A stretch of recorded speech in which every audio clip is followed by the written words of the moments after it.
On the 2nd of April 1982, Margaret Thatcher ordered a large task force to set sail for the Falkland Islands. The islands had been captured by Argentina only hours before. The loss of the Falklands was a political and diplomatic disaster which threatened Margaret Thatcher's future and the survival of her government. As she was well aware, the stakes were high. I can only tell you that from the day that I heard that they might invade, to the night when we heard that the white flags were flying over Port Stanley,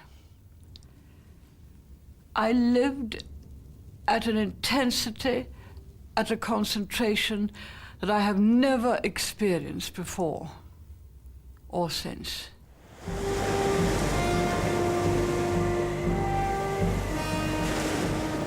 She saw our failure here as a damning indictment, potentially, of our whole philosophy. This would be the critical, final, irrevocable evidence of the decline of this country. And that was the thing that hit her, I think, hardest between the eyes right from the start. As the Argentine people celebrated the capture of the Falklands, few there expected Britain to respond. Mrs. Thatcher's government had given every signal to the President, General Galtieri, that Britain had lost interest in this colonial relic thousands of miles from home. Every war in my lifetime need not have happened if the European powers had handled the Hitler threat sensibly in the 30s. That war wouldn't have happened. The Falklands War was an extraordinary thing because we'd been through the situation when we were in power. We knew the Argentinians, if they saw a chance of taking the Falklands, would do it. She didn't make it absolutely clear, as she should have done to Galtieri, that if he went for the Falklands, she would resist. We were full of anger. They were our people. They were the Queen's Islands. They were our territory. And we thought the days had gone when anyone belonging to United Nations attempted to take someone else's territory by conquest. Those dictators were stupid. They misjudged us. In the days which followed the invasion, Margaret Thatcher was dangerously vulnerable. Her Foreign Secretary, Lord Carrington, shouldered the blame for the disaster and resigned. Carrington's self-sacrifice gave Margaret Thatcher the political breathing space she needed. British territory had been invaded by the Argentines. It was a humiliating disaster. And when you go to war, I think you have to go as a united country. And I think that for everybody to start an argument about who was to blame and why doesn't he resign and all the rest, I think that's all wrong. I think you take the responsibility. I mean, I was the Foreign Secretary, I took the responsibility, and I think it was absolutely right. Margaret Thatcher's hostility to the Foreign Office was not eased by Lord Carrington's departure. It came as no surprise to her that the Foreign Office counselled against sending the task force, calling instead for a negotiated settlement. The diplomats warned of the grave dangers of military action. Margaret Thatcher believed that the Foreign Office was trying to thwart her historic duty to recover the islands. There are always two sorts of people in life. One who look at the difficulties and who are swayed by those. And that was the Foreign Office. There are others who look at and weigh up all the difficulties and all the opportunities and the courageous course of action for the larger freedom. I refuse to accept that she was any more patriotic than I was, or that the Foreign Office was. But we had to tell the Foreign Secretary, and we had to tell the Prime Minister what we saw were the consequences of a particular line that she wanted to take. She wanted to take it, but I think, actually, in her heart, she probably wanted to hear what the downside was as well. We had to tell her, but it made us sound, perhaps, in her view, cautious, negative, conciliatory. Well, I I do think it's spineless when you put all the difficulties. They wanted us to negotiate. You can't negotiate away an invasion. You can't negotiate away that the freedom of your people has been taken. That has been taken by a cruel dictator. You've got to stand up and you've got to have the spine to do it. Yes, I know I got very ratty sometimes and said, look, when I'm out of politics, I'm going to run a business. It'll be called Rent a Spine.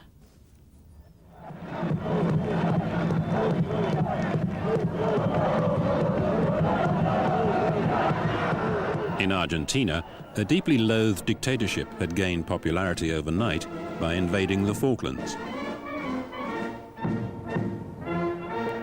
Diplomats at the Foreign Office suspected Margaret Thatcher's determination to recapture the Falklands sprang from a similar desire on her part to salvage her beleaguered political position. We saw with the Argentines, I think, the fact that they were in a very difficult domestic situation induced them to behave very foolishly internationally in the hope of obscuring their domestic difficulties. That's by no means peculiar to military dictatorships. It's a feature of all political life, and a prime minister who has problems at home will sometimes try to recover them by one kind of activity or another abroad. And I've just taken over from Lord Carrington, who was a very fine foreign secretary indeed. And of course my first concern is the affair of the Falkland Islands, and I've already started on work on that this evening. Margaret Thatcher's distrust of the Foreign Office was intensified by the arrival of a new Foreign Secretary. At a time of political weakness, she was obliged to appoint a rival and a wet of the old school, Francis Pym, who supported a negotiated settlement. There's no doubt that Francis Pym and I did have a different view on many of the things, which was strange in a way. He had been a Secretary of State for Defence. He had been a very gallant officer in World War II. And he also was a very good and skilled parliamentarian. And I would have thought that on this matter, although we might differ on home affairs, we might have been very much together. We were, as it happened, a little bit further apart than I ever thought.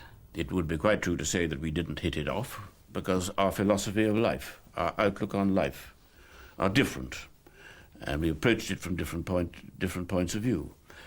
So that was obviously inherently a difficult situation. The Prime Minister was equally irritated by America's failure to give Britain its full and unequivocal backing. It's a very difficult situation for the United States because we're friends with both of the countries engaged in this dispute. And we stand ready to do anything we can to help them, and what we hope for and would like to help in doing is have a peaceful resolution of this with no forceful action or no bloodshed. Unlike her Foreign Secretary, the Prime Minister had no time for the American Secretary of State Al Haig's peace shuttle. To Margaret Thatcher, Haig's proposals for a negotiated settlement with Argentina reeked of appeasement. I did say to him, look, Al, this is where Neville Chamberlain walked. This is where he talked about a peace with honour over a faraway country. I'm not in the business of appeasement. Appeasement is wrong. It only encourages dictators. Dictators have to be beaten. Appeasement is no part of my psyche. I don't think Mrs. Thatcher really liked negotiations at all, or the negotiating process. Indeed, at moments, I think she thought the whole concept was in some way dishonourable, which I found very curious, because in a crisis of this kind, if one can negotiate one's way out of it so that one doesn't have to use the force of arms, it must be to everybody's advantage. Indeed, I thought it was my duty as Foreign Secretary to go to the ultimate limits in trying to find a way of not having to go to war. The Haig Peace Shuttle gave the task force time to train for war. a conflict Mrs. Thatcher considered inevitable.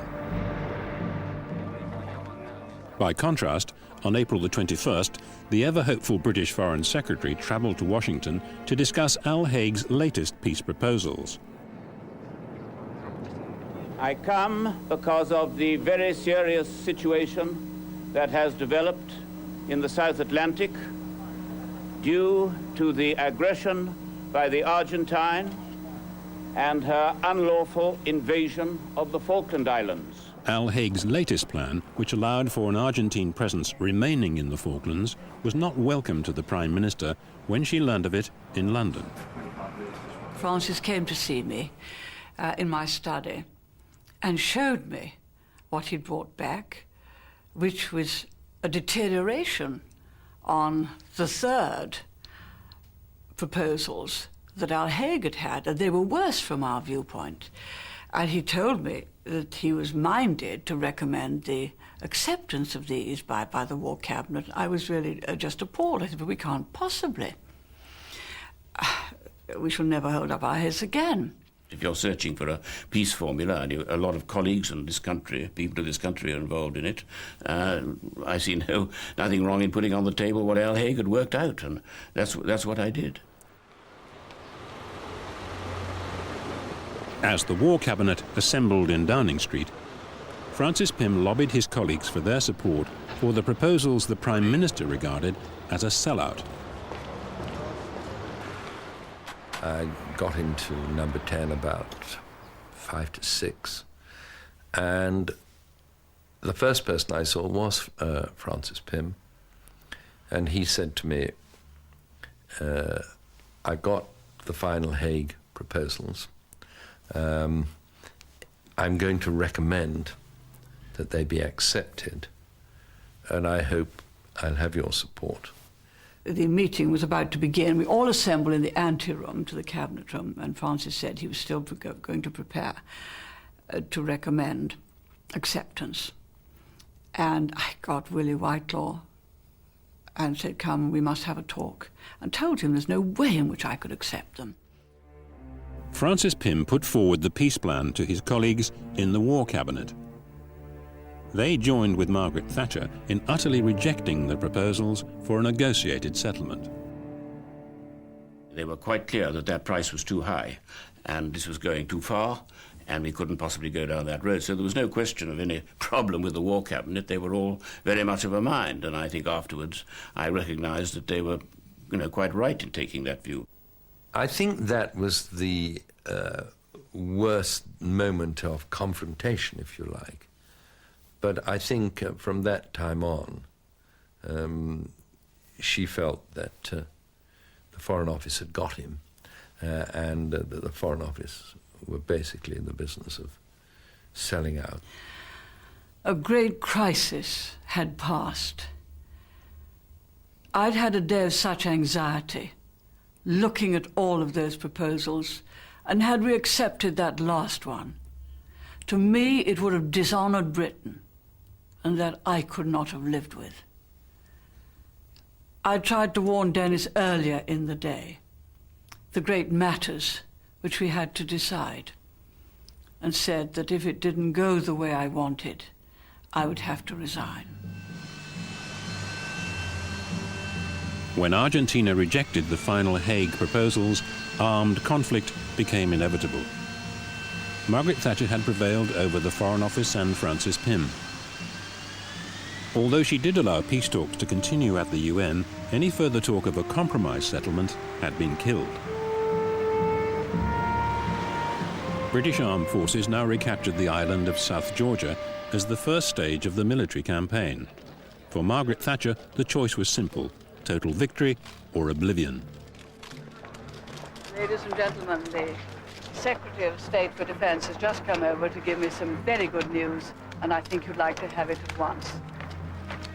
The message we've got is that British troops landed on South Georgia this afternoon. That need to ensure that she didn't go down having lost the fundamental battle which was nearest to all to her political beliefs, her political faith, and what she saw as her role as Prime Minister would have, I think, finished her off personally. She'd never have gone on in the same way that she did.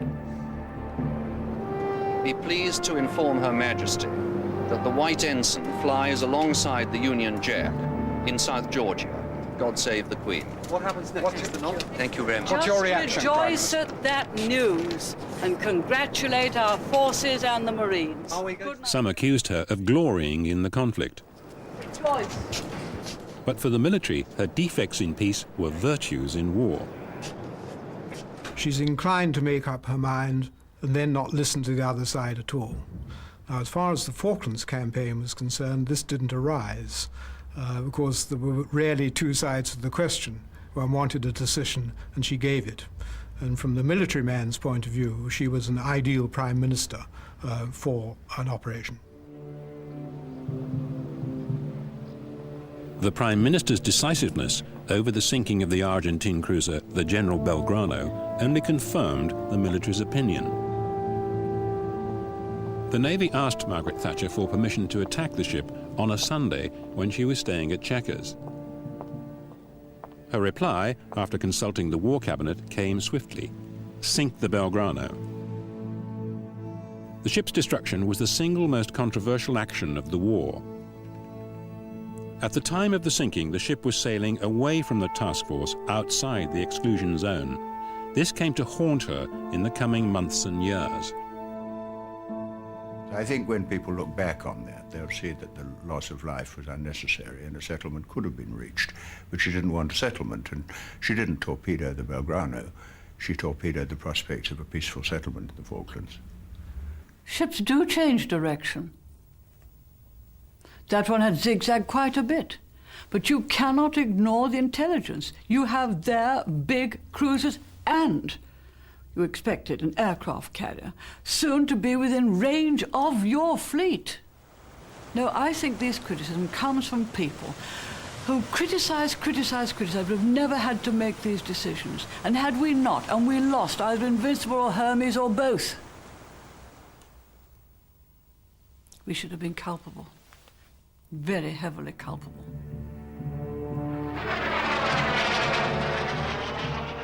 During the Falklands War, Margaret Thatcher was in her element. The certainties of war, friend or enemy, life or death, victory or defeat were in tune with her own conviction of the rightness of her cause and the error of her opponents. Every fibre of one's being was concerned with what was happening. And of course we did have quite a lot of bad news. And it leaves a permanent mark upon you. But you have to take these risks if the larger issues, like freedom and law, are ones which steadily gain the world over. For Margaret Thatcher, with her fondness for Churchillian comparisons, the Falklands was her finest hour, a turning point when Britain could once again, in her words, hold its head up high.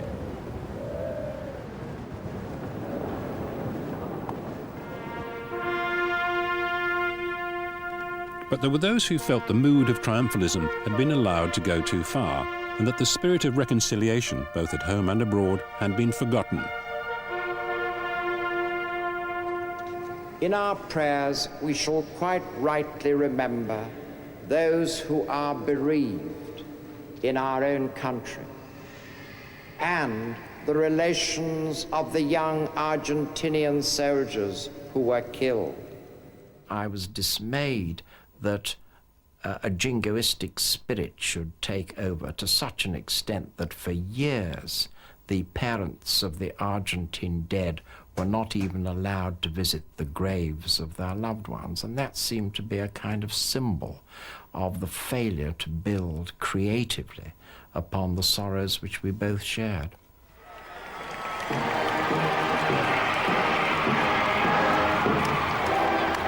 If the Falklands was, as some thought, a watershed for the nation, it certainly was one for Margaret Thatcher. From being dubbed the most unpopular Prime Minister since polls began, she had become a unique phenomenon in British politics.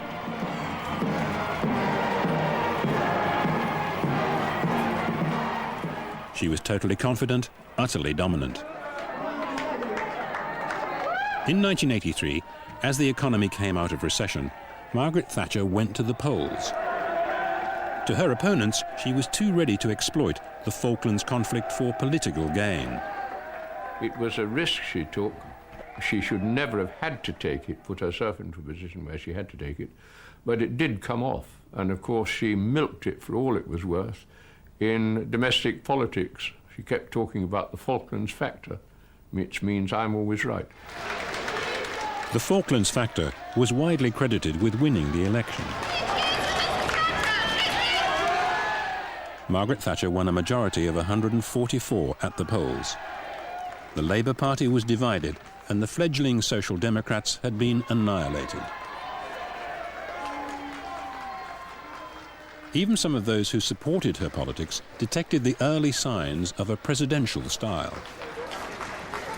As she grew in stature, and as the media, of course, personalised politics to a very considerable extent in her, and it was everything was Margaret Thatcher doing this, Margaret Thatcher doing that. It wasn't the government, and that was how it was presented. And of course she was extremely successful, and she was the leader, and she was a very strong leader. But the result was, I think she came almost to believe the media presentation and to act in a quasi-presidential way. The Prime Minister's personality became the subject of fascinated speculation. She was reputed to survive on a diet of black coffee and vitamins. It was even rumoured that she relaxed in an electric bath. The truth was more mundane: a lawyer's training, a scientist's eye for detail, and relentless energy. Marxists, she once said, get up early in the morning to further their cause. We must get up even earlier.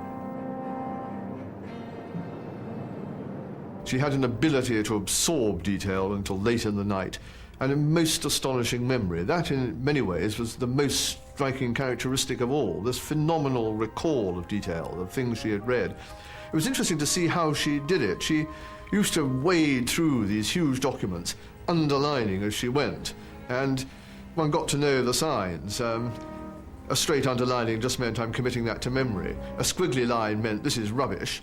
A double underlining meant I agree, and triple underlining meant bullseye. The Prime Minister had little patience with those who didn't share her working habits. She could be merciless, and I've seen ministers reduced to not tears, but to a state of considerable distress when they realised that she knew more about their paper than the minister himself, and that he had not brought a case together properly. But as she grew larger and bolder and more powerful, the way in which she treated some male colleagues was unacceptable, particularly, for example, bullying constantly of Geoffrey Howe.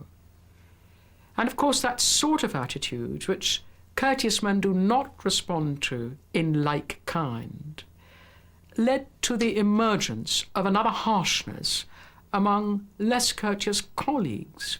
They, too, followed their leader in some of the less attractive facets of her personality. I think sometimes the Prime Minister should be intimidating. There's not much point in being a weak, floppy thing in the chair, is there?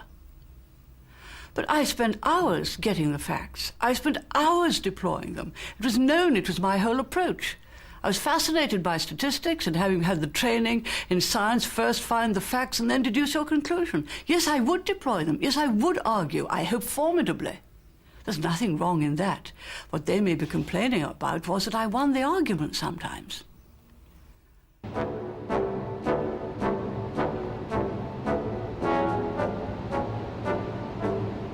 Shortly after the election, Mrs. Thatcher faced a challenge which called forth those very characteristics which had seen her through the Falklands.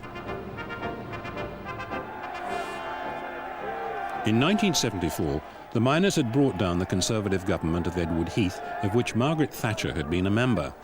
Obstructed my path, and you've arrested me for no reason whatsoever. It was a humiliation the party had neither forgiven nor forgotten. Together, if we remain united, not only will we never be defeated, but in the process, we'll roll back the years of Thatcherism. The arrival in 1982 of Arthur Scargill as leader of the National Union of Mine Workers made the prospect of a strike over pit closures a certainty. To Margaret Thatcher, he had another, more sinister purpose. We're going to win! Keep on! Mr. Scargill was a real militant trade unionist. The militants weren't content to use strikes merely to further their own people and the standard of living of their own people. They wanted to use them to bring down a government. They were quite open about it. If they could not get what they wanted by democracy, they would take the fight to the streets. Arthur Scargill and the miners were trying to defend the one raw material we have, which will last us for another 1,000 years, and to present Arthur Scargill, who stood up against her. That was the objection. He stood up against her in support of his members. To present him as a revolutionary, whatever his political opinions may be, was absurd. And when that's looked back on, people will see it had nothing to do with economics. It was an attempt to destroy the strongest union in order to gain a command over all the other unions. When British Coal announced a pit closure on the 1st of March 1984, Arthur Scargill called the miners out on strike without a national ballot. Of March the 8th, to declare official, in accordance with Rule 41, the strike action now. By refusing a vote, he split both his own union and the labour movement. The greatest gift that Mrs. Thatcher has had is in having the right enemies. Galtieri was a good enemy to have. A fascist dictator. I would like such enemies. Arthur Scargill was a good enemy to have because he didn't have a ballot, because he tried to excuse illegal actions. The script was written for the Conservatives by that. Without a ballot, the NUM used flying pickets to press working miners to join the strike. In the early days of the strike, the police appeared unable to restrain the pickets. The chairman of the National Coal Board, a British-born American, urged the Prime Minister to take firm action. Mrs. Thatcher said to me, well, what would you do with a strike like this in the United States? Well, I said, the first thing is the police would establish law and order. That's what they're required to do. But if they couldn't do that, the governor of the state would probably call out the National Guard, and you would see tanks and armored cars running up and down the street. Oh, my goodness, she said, we can't do that. That'd be political suicide in this country. Margaret Thatcher became increasingly concerned about Ian McGregor. Although he was brought in as a hardliner, she didn't share his desire for tanks on the streets. And his attempt at a joke with a plastic bag fell terribly flat. Indeed, she came to regard him as both stubborn and a public relations disaster. He was not prepared for this kind of battle. And therefore, perhaps, he hadn't the guile or the cunning necessary and didn't quite understand some of the tactics that were being used against him. Well, that's absolute balderdash. That is unfair criticism, because I think we did things that enabled this campaign to be fought out and won, which we never got any credit for.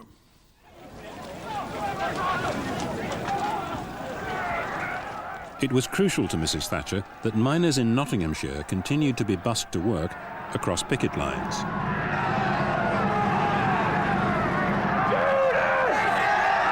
The NUM's traitors were Margaret Thatcher's saviours.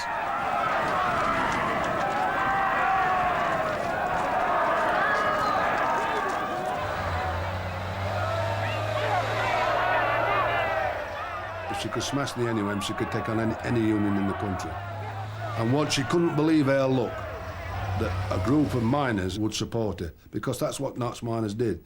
They supported and propped Mrs. Thatcher up. Now, I'm not saying the rank and file miner realised at that time that that's what he was doing, but in essence, that's what they did. The strike became a battle between two implacable opponents, each resolved on the other's total defeat. Come on, no way. Listen, no way. Listen, no way. Margaret Thatcher had introduced new civil laws to deal with secondary picketing, but she didn't want to use them and thereby give other unions an excuse to unite with the miners against the government's reforms. So with her characteristic pragmatism, she ordered the police to deal with Scargill's flying pickets. On the 29th of May, thousands of police and pickets fought the Battle of Orgreave at a coking depot in Yorkshire. The violence on both sides shocked the nation.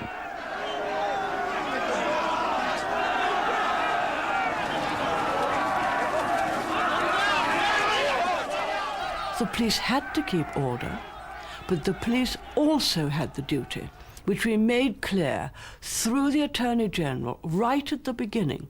It is the duty of the police to enable the law-abiding citizen to get to his place of work. Amongst a lot of people, including many policemen, there was a feeling that they were, in words used by a police officer, the meat in the sandwich. That there was an irreconcilable attitude amongst the miners' leadership, an irreconcilable attitude in the government, that the issue is being fought out by ordinary people, and the police were handed the duty, because nobody else could do it, of trying to intercede in that battle. I must tell you that what we've got is an attempt to substitute the rule of the mob for the rule of law. And it must not succeed. It must not succeed. There are those who are using violence and intimidation to impose their will on others who do not want it. Many of Scargill's supporters saw the defeat of the Conservative government as the only way of saving their communities and livelihoods. The fact was that we had no choice. If we didn't fight, then those 30 pits were going to go. At least we were trying to attempt to defend the communities in Great Britain. 30 pits at that time meant 30,000 jobs, which was a lot.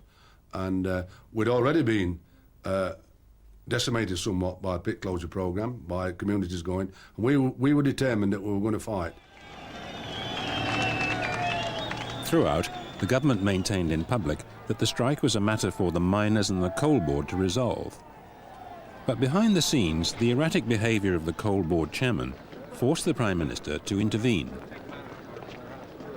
To Margaret Thatcher, it seemed that Ian McGregor was intent on losing the strike.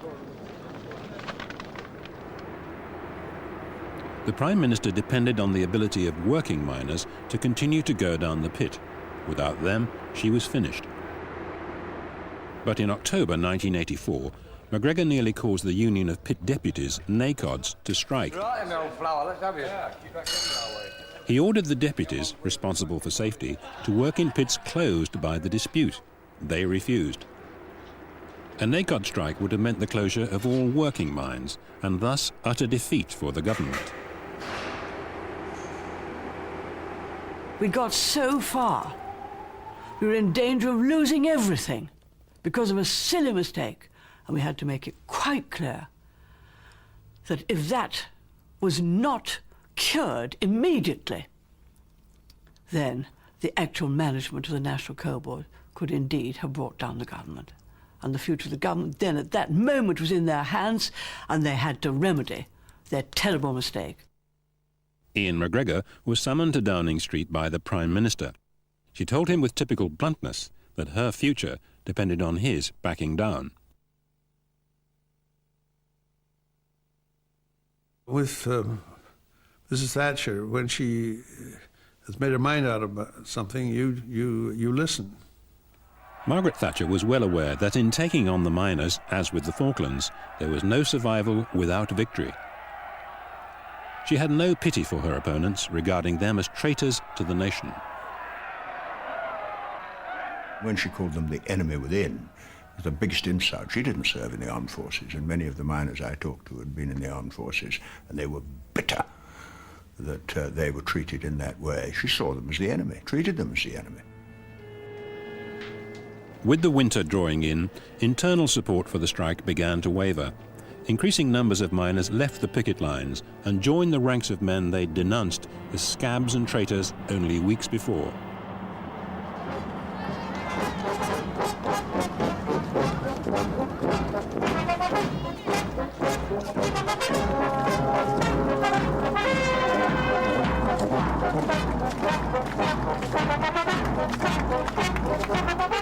By the 27th of February, more than half of the miners were back at work. A majority had voted with their feet. The strike officially ended on the 3rd of March, 1985.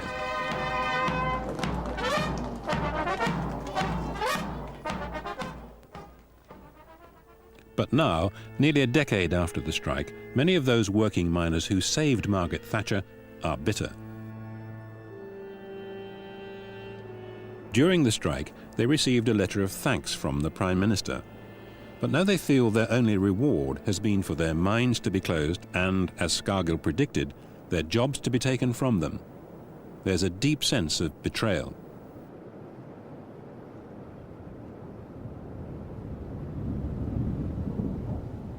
The men in this county have been betrayed. And that betrayal knows no bounds, because every one of these pits is making a profit, and yet they are still going to be closed for no reason.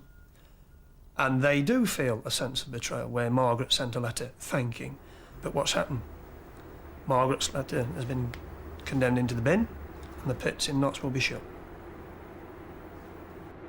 I understand now that those marvellous working miners, the Democratic Union, feel a sense of betrayal.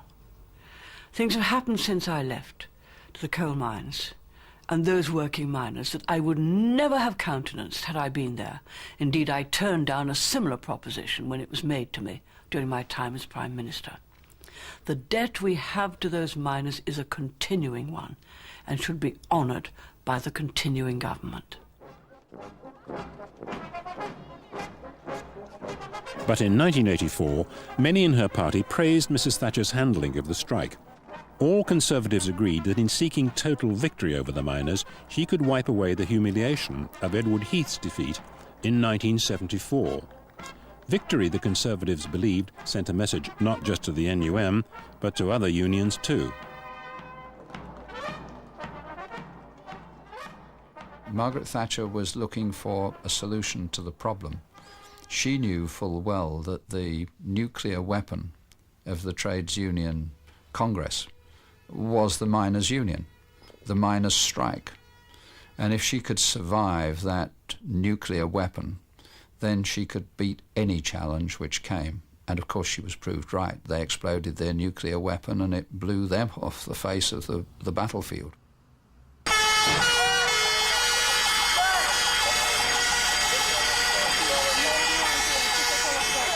On the 11th of October 1984, at the height of the miners' strike, an IRA bomb exploded at the Grand Hotel in Brighton. The Conservative Party conference was in full swing. Margaret Thatcher, working on her papers at 2 in the morning, narrowly escaped death. Although she survived, the impact of the bombing had a devastating effect on the Conservative Party and her own administration.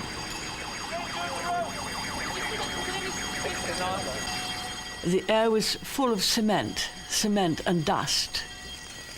And by that time, to be clear, there was an eerie silence.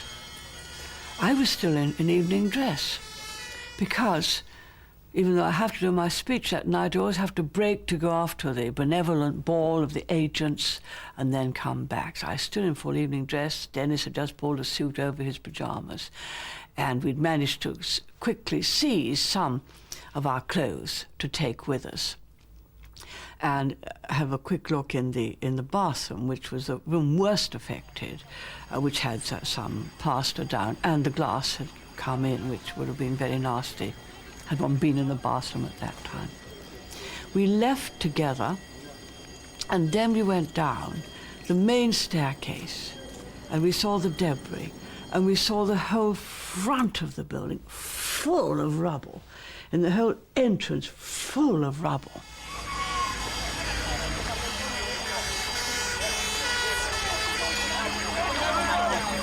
For Christ's sake, go away!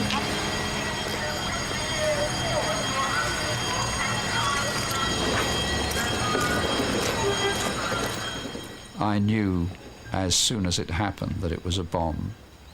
And my wife and I woke, and I said that was a bomb. And the roof, the ceiling began to collapse. We saw the chandelier swinging, and there was a progressive collapse, and we were tipped down, we didn't know how far, under a shower of debris. Can we organise a good night? A good night. Sorry. I doubted whether I was going to survive very long because I knew that I was bleeding extensively.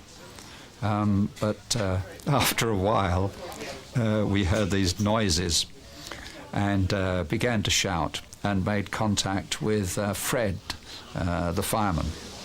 I don't think I've ever held on more strongly to another man's hand than I held on to Fred's hand, which, as he was wearing heavy asbestos or something, gloves too, made it slightly ridiculous.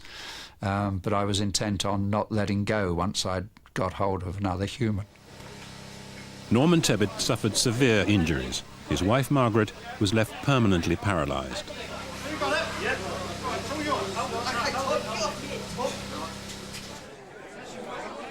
We went straight to the police station, where gradually people gathered together. Thank you very much. Our worry is whether there's anyone under that rubble, because I don't know whether you've seen it, but it's pretty awful. We then learned that it had been a bomb inside the building and not in a car. And they really rather wanted me to get me back to Downing Street. And I said, no, I'm staying here. Life must go on, as usual. And your conference will go on. The conference will go on. The conference, all right, John, the conference will go on, as usual. Thank you, Prime Minister. Thank you. I remember that they took us from the police station in Brighton to a police college where we were to stay the night. And the speed with which we went was horrendous, screaming through these country lanes, not really knowing where we were going. Eventually we arrived at this police college, and we were allocated rooms, coffee was laid on, and everybody was terribly worried about what we'd left behind in Brighton. We just went into the bedroom. What could we do? We just quietly said a prayer. And I said the Lord's Prayer. It was somehow just a little comfort in that most distressing day. And then we tried to sleep because the new day was almost there.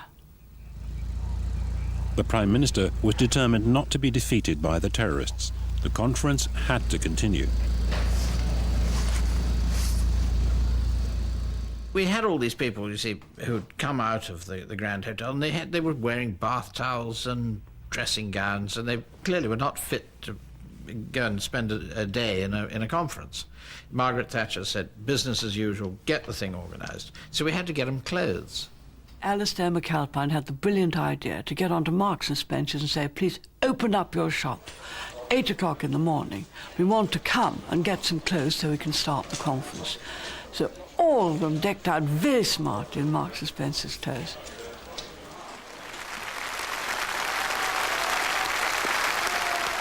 We walked onto the platform and we started at 9:30, precisely.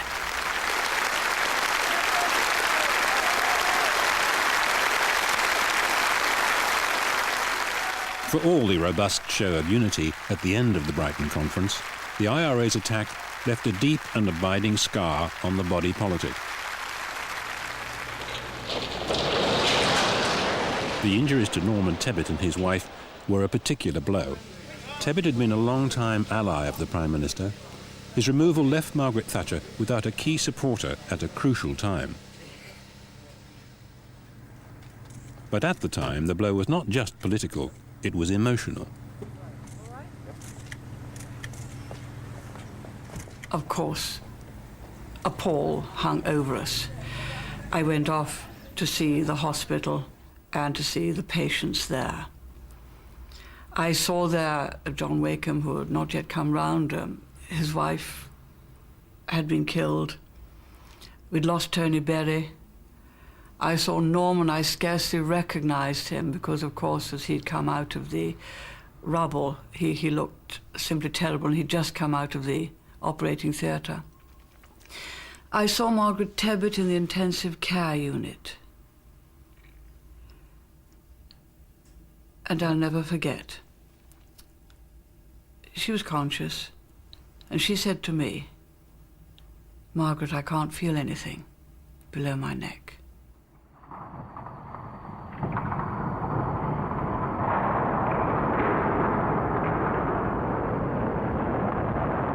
You can best describe it that when you shoot someone with a very heavy caliber pistol, it's not actually the bullet that necessarily kills them, it's the shock of the bullet hitting them. And the shock of this, although it killed only a small number of unfortunate people, it had a profound effect on the Tory party. In the wake of the bombing, Mrs. Thatcher seemed to lose her political touch. In the months that followed, her government faced crisis after crisis. She was forced to shelve policies. U-turns became common. It became a time when we stumbled over small things and were stopped from doing some of the things which I wanted to do because you couldn't go ahead. The timing just wasn't right. For example, this was the period when we came into Westland, this was the period when we wanted to privatise British Leyland, and we were stopped from doing that. In December 1985, from very small beginnings, a minor industrial problem over a helicopter company blew up into a major political storm. The origins of the battle were small enough. The Westland Helicopter Company faced bankruptcy. Mrs. Thatcher's government refused to bail it out, but an American firm, Sikorsky, offered to rescue the company.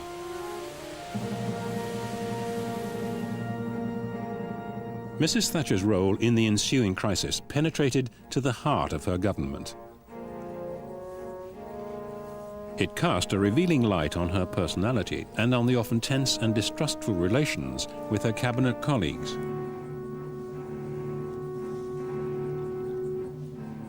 Mrs. Thatcher and her Trade Secretary, Leon Brittan, were happy to let the American takeover go ahead. But Michael Heseltine, the Defence Secretary, thought that Westland should have a European buyer.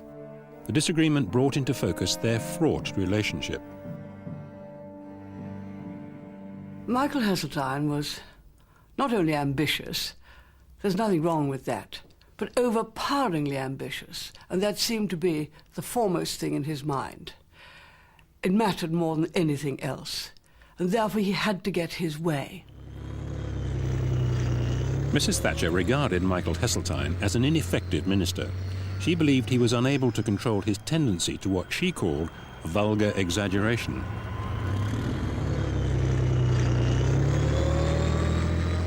When he appeared wearing a flak jacket on television, her friends saw this as a deliberate ploy to steal her thunder. This was the sort of publicity pose reserved for the Prime Minister.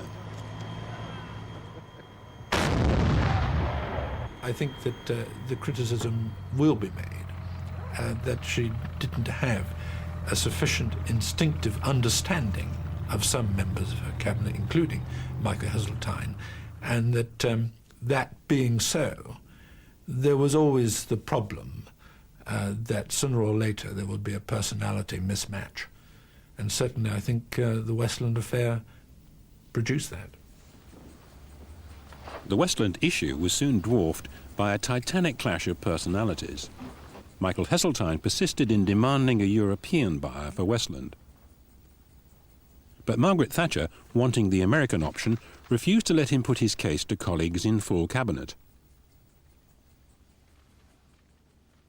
I did tell the Prime Minister 5 weeks before I resigned that if she refused to allow the cabinet to discuss the plans which I had been invited by collective judgment of my colleagues at a meeting of the Economic Affairs of the cabinet in December, if she refused to allow those matters to be discussed, ventilated, explored at full cabinet, I would resign.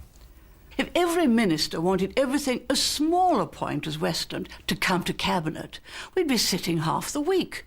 And you simply couldn't carry on government that way.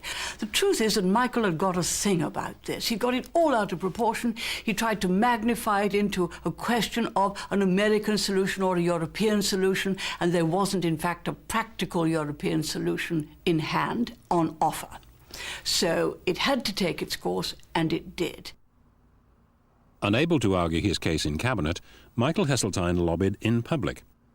In a desperate attempt to silence him, the government leaked a letter from the Solicitor General. The letter to Heseltine accused him of peddling material inaccuracies in his campaign. When the cabinet met on the 9th of January 1986, the Prime Minister made it plain that the disarray over Westland could not continue. Morning. Michael Heseltine must stop arguing his case in public.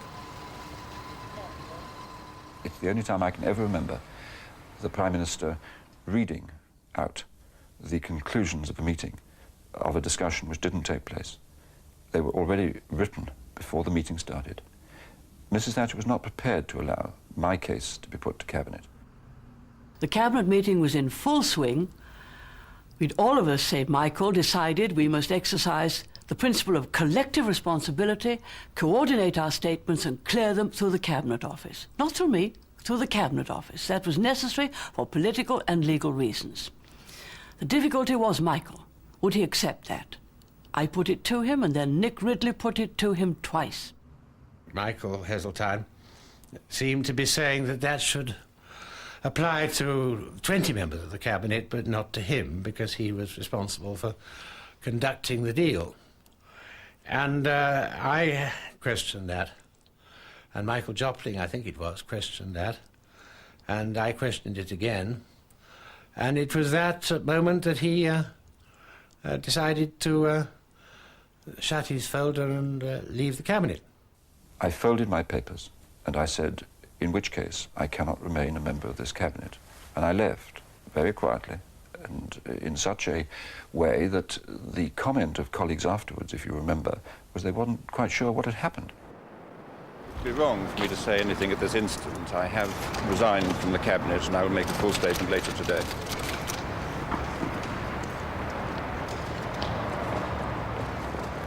And we went back into Cabinet. Just before we did, Nick said to me, I hope I didn't provoke him. I hope I did the right thing. And I said to Nick, time alone will tell, Nick. Only 4 years later, Michael Heseltine was to mount a devastating challenge to Margaret Thatcher. Even at the time, many senior colleagues felt the Prime Minister should have let him put his case in Cabinet. It would have been better if there had been more discussion. I'll put it this way, that he could have felt that he had been able to put his case strongly to the Cabinet. He always felt he'd been denied that. And I think it was perhaps, looking back on it, a pity that he appeared to feel that. And I think to some extent he had been denied it. After the departure of Michael Heseltine, parliamentary attention now focused on the role of the Prime Minister and the leak of the law officer's letter attacking Heseltine's views. Who was responsible? Many suspected the Prime Minister and her officials inside Number 10. The information contained in the Solicitor General's letter, as I explained to the House, it would have been useful to have in the public domain, but one wouldn't have done it that way. Of course not. Had you wished to get it in, you would have consulted with the Solicitor General, that would have been the correct way to go about it. But in the charged atmosphere, there was much misunderstanding and much that went wrong. It was really a great storm in a teacup, but it left some very serious things behind. The Trade Secretary, Leon Brittan, accepted responsibility for making the Solicitor General's letter public and resigned. The disclosure of a law officer's letter is considered a particularly grave offence and forced Brittan's departure from office.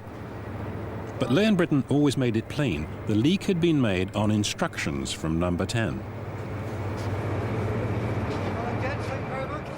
Well, the release of the Solicitor General's letter was something which was approved by Mr. Charles Powell, the relevant private secretary at Number 10, and it was approved by Mr. Bernard Ingham, the Prime Minister's press secretary. And there was, as I made clear at the time, there would have been no question of the release of that document without that express approval from Number 10. The minister authorised the disclosure. Now, Leon Brittan maintains that I authorised the disclosure. Well, it's a novel concept of the kind of governments we have, that an official can authorise that disclosure.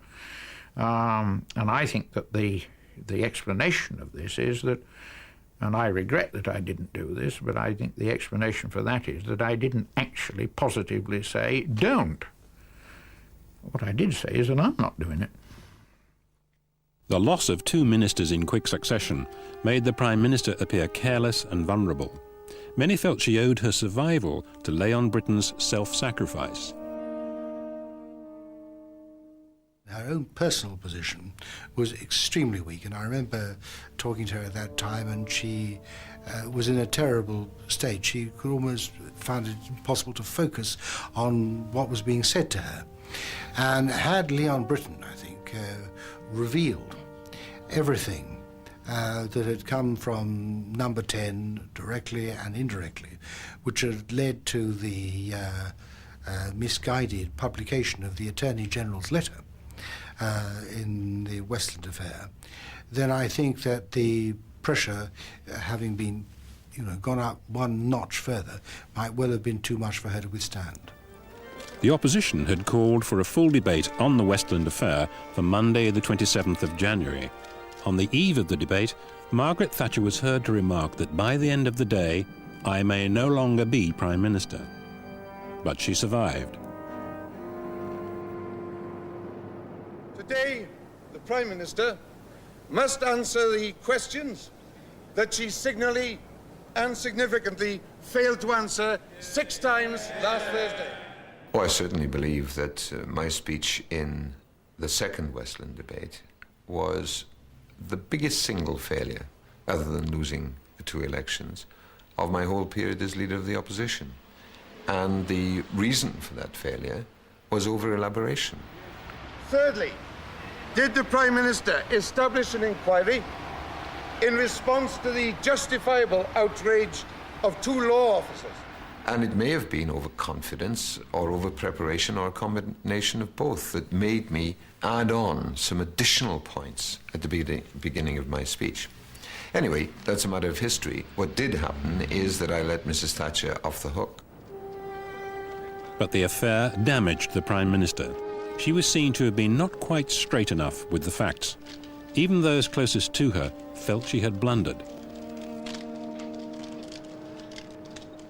There is no doubt that at the end of the month, the Prime Minister herself felt that her position was very gravely undermined. And I think it's true that that crisis shook her administration more profoundly than anything else until the end of it. The combined effect of the Brighton bombing and the Westland affair was to give Margaret Thatcher potent notice of her actual and political mortality.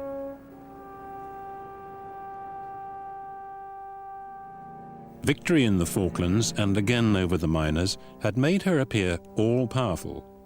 But as the poet Dryden said, even victors are by victories undone.